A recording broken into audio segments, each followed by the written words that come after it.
as soon as we kissed them goodbye, we arrived at the birth centre, and I had my little list out as to what we did want, what we didn't want. That was a brilliant thing. Yeah. The list that you handed the midwife. It was Yeah. very, very simple, wasn't it? Very simple. There's probably a dozen things on it from start to finish. You know, from the more descriptive things like no unnecessary exams to you know, we are a hypnobirthing couple. Be quiet. Are you aware of hypnobirthing, first of all? And we were very lucky with the midwife we got. Very, very lucky. No visitors, no phone calls.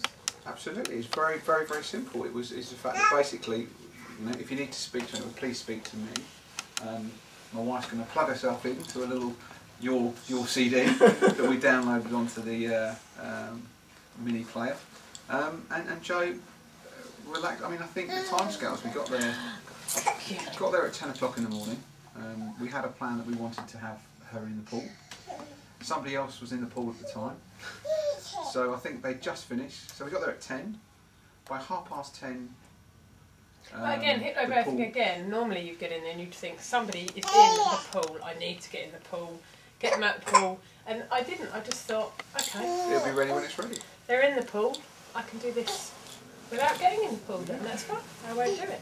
And then as it happened, she birthed very quickly, I think, and she managed to get out and they emptied the pool and filled it back up and in we went. It was all very calm. I think it was like, we just mentioned to the lady that one of the things that came out from the last birth with Tyler was the fact that exams during last stage labour, if they're necessary, that's fine. If there's a medical reason, that's fine. But a lot of the time it's just to check. And Joe wanted, and I wanted, the ability just to relax. You know, because often we've read and we found out that any unnecessary exams can produce a little bit more anxiety, a bit more stress, a bit of pain, that tightens everything up, and it then takes longer.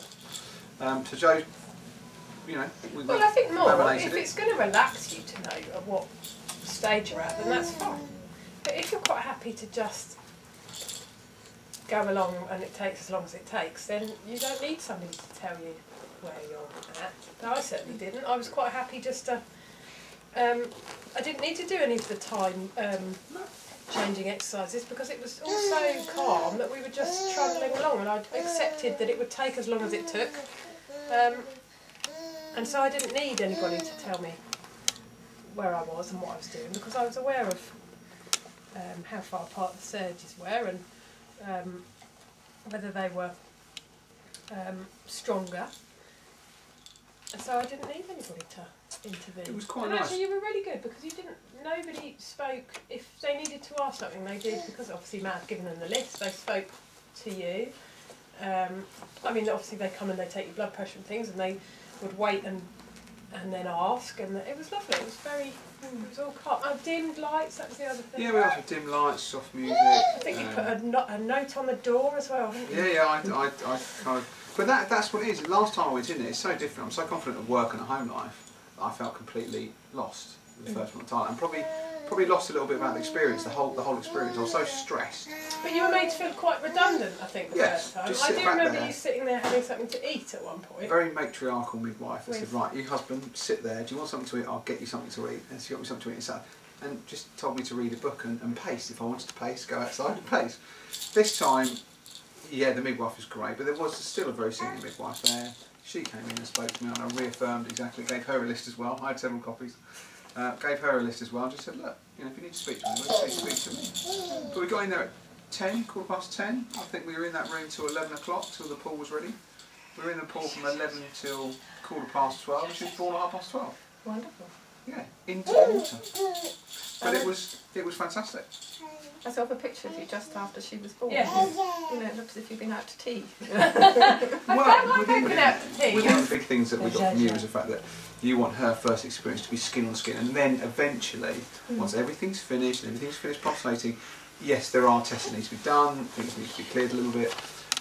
And she was taken away and put in this cloth to make sure she was comfortable. But not until when she was born, no other human being, bar myself and Matthew, touched her for at least, it was 40 minutes to an hour. Yeah, it was, yeah. So she was born, I picked her up.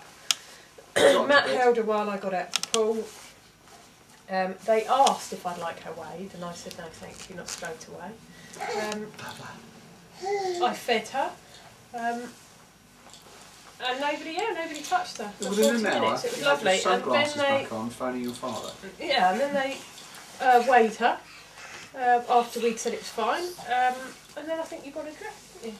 So it's really nice. Nobody else, because that was the other thing from hypnobirthing. Any other species of animal, if something else comes along and touches their baby, you know, those babies get rejected, or you know, it affects the, certainly with foals and birds and puppies and all sorts of things. And that sort of struck home, I think, that we, you know, we're quite happy to birth our babies and then let somebody else take them away or do things with them, and it's not really necessary.